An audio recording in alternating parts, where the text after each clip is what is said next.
Fall camp has begun, and we tell you who stood out, who surprised, and what do you need to know and what Lane Kiffin is talking about. This is a jam-packed episode of the Locked On Ole Miss podcast.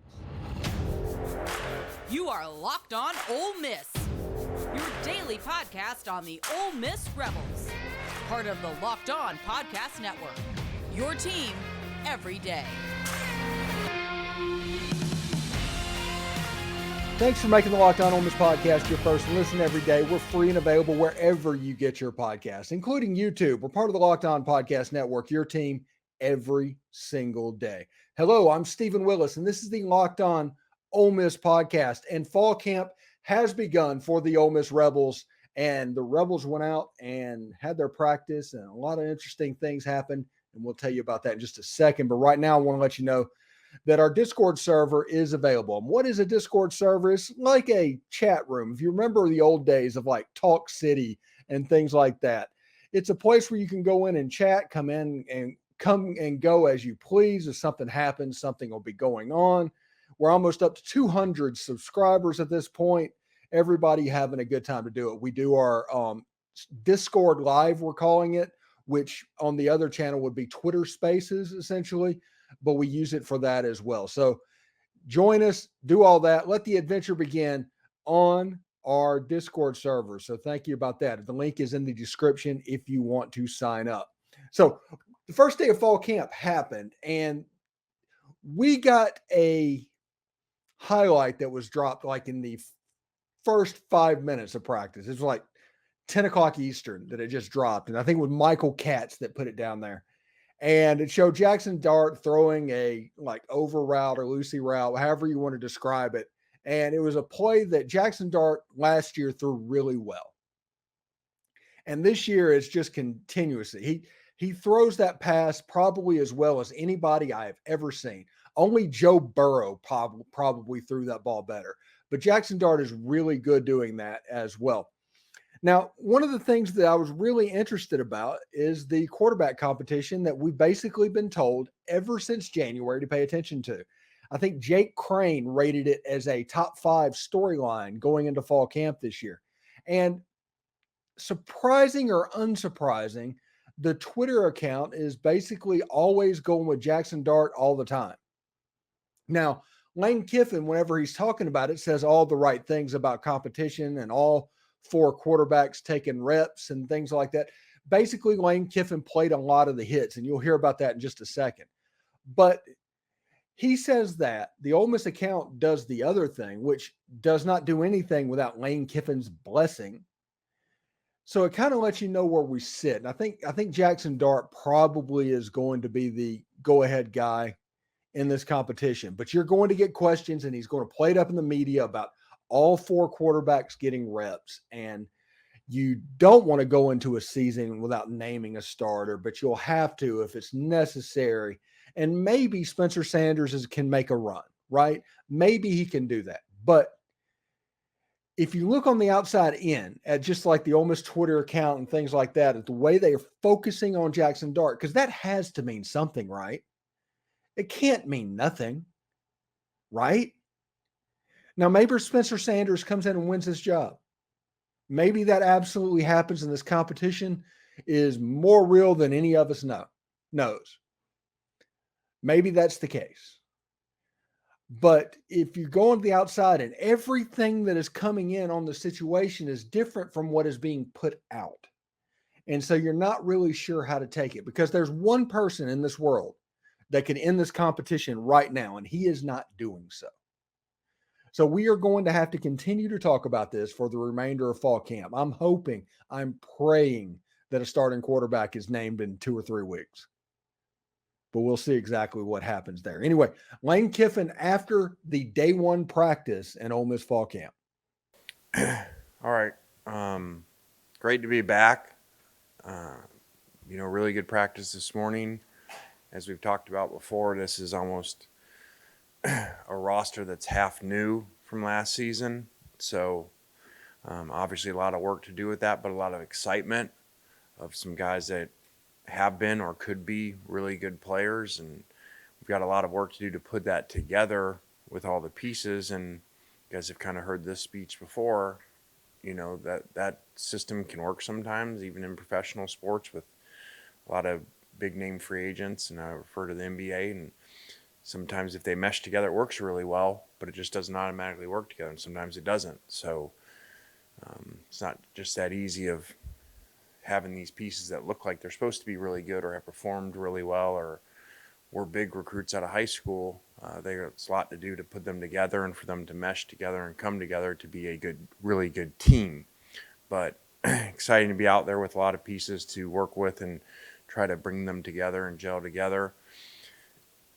Defensively, there are a lot of new pieces, even more than offense. And that probably will take a little more time because of the new coaches and new system on defense to get all that practiced, put together, and to the level that we want to play at. But we're excited about our new coaches and new players over there. And so got a lot of work to do. Ray, do you have a question? Just for the microphone, please. Lane, just your first impressions of the quarterbacks today and where that room kind of stands right now. Yeah, all 4 guys out there, getting reps, rotating through with all the different units. So that's definitely as deep as we have been here to have that much competition and a lot of different ages, with all the way from a guy who's 23 to a guy that was, supposed to be a sophomore in high school. So it's neat to have all those guys together, to be able to work with and to have that much talent. And also, nowadays that's very rare to have in the quarterback room with all the guys that leave. So, like when came up last night and Charlie's asking, okay, well, how do we rep them? How do you want these guys repped and everything? We got a lot of guys, and that's obviously a great problem to have. So it's going to be exciting to watch them compete and develop. Lane, I didn't see Zakhari Franklin out there this morning. What can you tell us about that? When will he be available? Yeah, as you guys, day one, so we'll go back over to, you're not going to get a lot from me on injuries and a lot of information on that. It's just how it is. So he's not out there yet. We would anticipate him to be out there and playing for us, but he is not today. Sorry. That's all I got. Kind of back on the quarterbacks, obviously you guys had a battle last year with Luke and Jaxson. Are you comfortable with it going into the season this year as it did last year? I would prefer for it not to. I've always said that. I always think it's better to have your guy, but you don't want to risk choosing the wrong one. And so there are times, at least 2 I can remember, where we've gone into a season not knowing for sure. So we've used some games or first game to help gather the information to make the decision, because it is obviously don't have preseason games. So it is hard to judge, and people make the wrong decisions all the time, even with preseason games at the next level. So I just try to be really careful of saying, okay, well, that's the guy. And then you haven't seen him even play in the game, with you and, with the current team. So ideally, no, we would not go into that. But if it doesn't show itself, then I feel like you have to. That's Lane Kiffin talking about quarterbacks and injuries. He even dropped Zakhari Franklin, who did not practice today. It's a situation to where he may not talk about injuries, but the fact that he didn't talk about injuries means he's recovering from the surgery that he had. We don't know the timetable for him to get back. We're not going to get that information. But eventually, Zakhari Franklin is going to be back. The biggest beneficiary in that situation has been Ayden Williams. Ayden Williams was everywhere, incredibly smooth, catching the ball, running routes. I think he has a chance to be the dude moving forward at Ole Miss. And I don't think he's going to start this year. I think Trey Harris and Zakhari Franklin, when they come back, are going to have those 2 positions on lock. But Ayden Williams, I think, is going to get some snaps. And we need to all pay attention to what's going on with Ayden Williams, honestly, because he had a chance to be a really good stalwart player for Ole Miss football moving forward. Anyway, today's show is brought to you by LinkedIn Jobs. These days, every new potential hire can feel like a high-stakes wager for your small business. You want to be 100% certain that you have access to the best qualified candidates available. That's why you have to check out LinkedIn Jobs. LinkedIn Jobs helps you find the right people for your team faster and for free. Now, it's pretty as simple as going in and creating a LinkedIn Jobs profile. We've done that everywhere, Facebook, Twitter, or whatever it's called now. You do that, and we all know how to do that. We're 20 years in at this point. Well, the one thing you should do after you create the LinkedIn Jobs profile is add a purple hashtag hiring frame to your LinkedIn profile. That'll spread the word that you're in fact hiring. Simple tools like screening questions make it easy to focus on the candidates with just the right skills and experience so you can quickly prioritize who you'd like to interview and hire. It's why small businesses rate LinkedIn Jobs #1 in delivering quality hires versus leading competitors. LinkedIn Jobs helps you find the qualified candidates you want to talk to faster, period. Post your job for free at linkedin.com/lockedoncollege. That's linkedin.com/lockedoncollege to post your job for free. Terms and conditions apply. Thanks for making the Locked On Ole Miss podcast your first listen every day. We're free and available wherever you get your podcast, including YouTube. We're part of the Locked On Podcast Network, your team every single day. And we are one day in the book into the 2023 football season. It's here. Now we're just counting down to actual games being played, and we're under a month to get that done as well. So we got a lot of stuff going for our favor right now. We're going to sit there. We're going to hit Saturday, and we'll be 4 weeks away from the Mercer game. And that should be a lot of fun for everybody indeed. Now, if you look at it, the first thing you notice whenever the team took the field this year was that they were practicing in white helmets. And there's going to be certain people that's like, oh, I don't care about uniforms. And that's fine. You cannot care about uniforms. But I think whenever you look at something like this at least says something. It's kind of like using Jaxson Dart in all the Twitter posts. Now, Lane Kiffin has done the navy blue helmets in fall camp, and he didn't use navy blue during the season very much that year. He's used powder blue, and he's used powder blue about average. So I don't know. Maybe all white, he's going to use that several times during the season as well.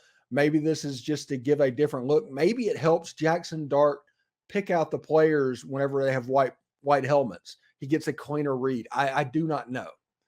But it will be interesting to see about that. Lane Kiffin coming in at practice. Now, there's been several things that people have been talking about in practice right now, and one of which is Quinshon Judkins is massive. He's put on a lot of muscle, and trust me, guys, he is explosive. This from Austin Eldridge. He posted this picture on Twitter, and they actually showed Quinshon on Twitter running like ladder drills. And it was pretty impressive. It just was really, really impressive indeed. Now, the other one we can talk about and what people are talking about is from Chuck Rounsaville, Suntarian Perkins or Suntarian Perkins. See, everybody keeps commenting how it's supposed to be pronounced in there, and it just messes me up. It's Suntarian Perkins. It's hard to miss as Ole Miss kicks off preseason camp. And this is a guy that I've talked about for 6 months. I saw at the Under Armour All-American game. He was one of the best players on the field. I think he was the best player on that field whenever they played actual football. Today, they did not play actual football.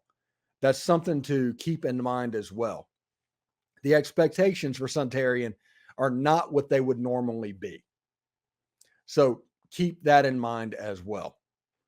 But he has a chance to be an extremely special player. He's currently, I think, running with the threes, but that makes sense when you have Monty Montgomery and Jeremiah Jean-Baptiste and Kari Coleman and Ashanti Seastrunk. I mean, it's not going to be given to the young guy, but he has all the athleticism in the world to make plays. I think he's going to end up on the field at Ole Miss. I just don't know exactly where he's going to end up on the field at Ole Miss.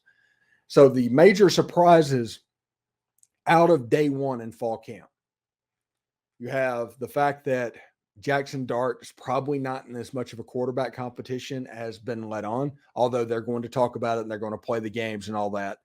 But if you look at the actual actions and the things surrounding the program, it's not necessarily there. Ayden Williams could be special.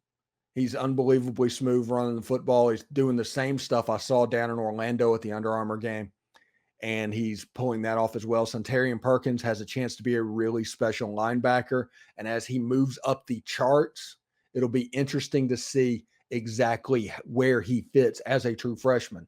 We all remember what Patrick Willis was in 2003. We remember that hit on the kickoff team against Alabama. Everybody likes to hindsight that and make it as some sort of a problem that he didn't play over Rob Robertson as a true freshman. That's not the case. There's just people gaslighting what he became with what he was. Suntarian Perkins, his contribution level at Ole Miss as a freshman will be entirely based on him. What he can absorb, what he can soak in is going to be extremely important for him for how he contributes. If he can handle a bunch of stuff, you could have a situation where he's playing some Jack, he's playing some Husky, where he's playing some Will, and he just makes a mess for offenses to try and account for him. If he can't do that, and it's more of a simple playbook needed for a true freshman, like if he is an average to normal true freshman, he's probably going to sit in at Will, maybe a couple of snaps at Jack when he can just rush the passer, and Ole Miss just kind of is like, okay, let's develop him from here. But Ayden Williams, Suntarian Perkins, Jaxson Dart, Quinshon Judkins, you saw that earlier. People are marvels at the way he is built. He has a chance to be very special. Whenever I started to talk about impactful players that Ole Miss has, I didn't mention Quinshon Judkins because there's an expectation that he is going to be good. So you can't really tell. Now, if there's one situation to where Quinshon drops down and is not good, that's a different story, but nobody expects that to happen, honestly, at this point. Trey Harris, kind of alpha in that receiver room at the moment. Michael Trigg, Caden Prescorn, that competition is well underway. They've got 4 weeks to figure out what's going on. Now, if you listen to this podcast, you'll notice that I'm not doing too much trench talking at the moment. And that is just simply because until they put pads on, at least shoulder pads, you can't really tell too much out of the defensive line and the offensive line. Yes, I'm sure they have some stuff they need to do and stuff they can work on, but you can't really get a judgment of what's going on. And defensively as a whole, you're not going to be able to get a judgment because without those front and everything that's going in place, you can't judge that defensive unit. So we are going to keep our eyes open on what's going to happen. And when they get into shoulder pads and when they get into full pads, which they might be in full pads by Saturday, maybe, it'll be interesting to see as well. I think it'll be pretty cool. And I think they have a chance to be really, really good offensively and defensively. I think they have a chance to be good, but clunky. That's kind of my prediction on that side of the ball. But make no mistake, this team's going to go as far as that defense will take them. When we come back, we will do viewer mail. We keep getting questions in our Discord. We'll answer 2 questions, come back and get that done. This has been a crazy ambitious episode. We knew this would be, but we'll see exactly how it goes as well. So stick around. Thanks for making the Locked On Ole Miss podcast your first listen every day. We're free and available wherever you get your podcast, including YouTube. We're part of the Locked On Podcast Network, your team every day. Hello, I'm Stephen Willis, and this is the Locked On Ole Miss podcast, and we're going to do a little bit of viewer mail in day 1 of fall camp. A couple of questions came in that I thought was interesting and at least worthy of thought, and we'll see exactly how that goes. We start out with Joe Random. What are some players that you can potentially see stepping up if a player gets injured? Okay.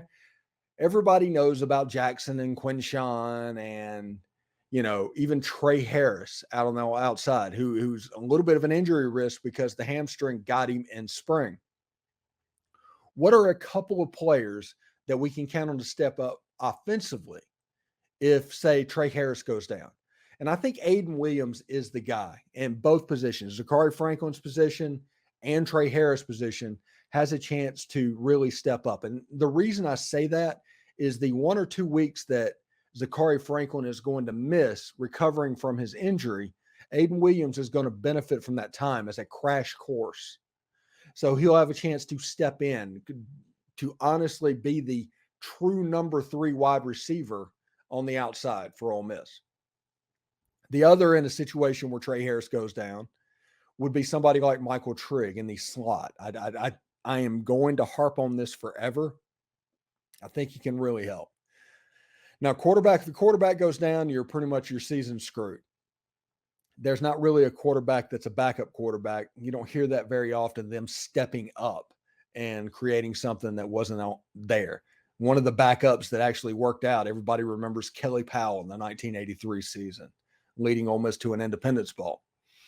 So, and at running back, maybe Kedrick Riscano if Quinshon Judkins goes down. But if Quinshon Judkins goes down, that's another situation like the quarterback. That changes the whole thought process about the season. Defensively, the player that would step up would probably be Isaac Ukwu if Jared Ivey or Cedric Johnson went down, or Suntarian Perkins. He's the all everything. He's the skeleton key on that defense. If a linebacker goes down, he's a nice piece to be able to fit in. But that's 4 names that I can think of kind of right off the top of my head that Ole Miss can look as somebody potentially stepping up if they're needed to do so.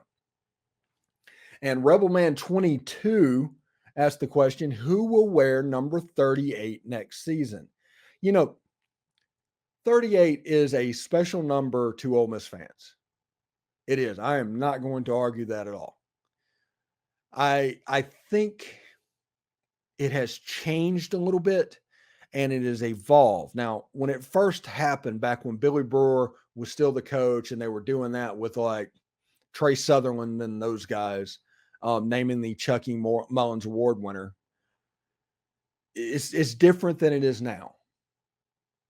And you have the situation where Patrick Willis wore it, but wore number 49 and just wore a patch. And I think now you have an option of wearing the number or a patch.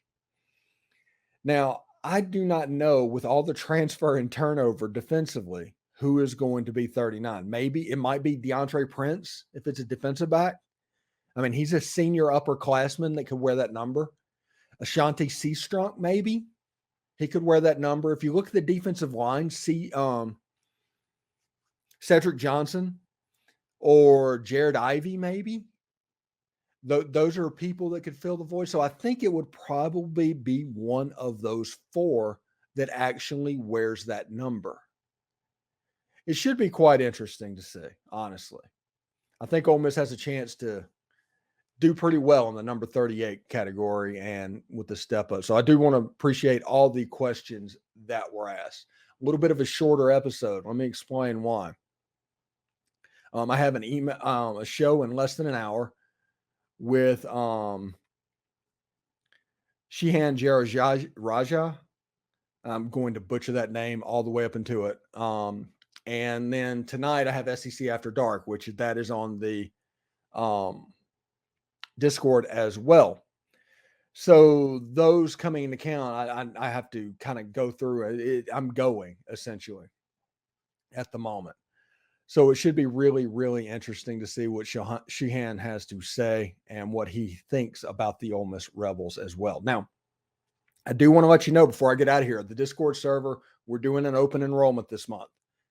It closes on August 31st. September 1st, it becomes a private Discord server. And the members that are in there are going to be the members that are in there. On Tuesday nights, where we used to do Twitter Spaces, now we do Discord Live. And that Discord Live, we talk about Ole Miss football. We had a really good time on Tuesday night talking about just about all kinds of questions that people might have in the Discord setting. And that's going to get better and better and better as well. We're also looking at potentially doing a post-game show or a pre-game show. I don't know how exactly it'll go in the Discord server for them only. So we'll see exactly how that goes as well. So Do want to thank everybody for stopping by, for joining us. We're going to keep following all the way through camp. Our 2023 football season has begun. I'm smiling from ear to ear. I just can't hide it. Thank you very much for tuning in, and we'll catch you next time. Hotty toddy.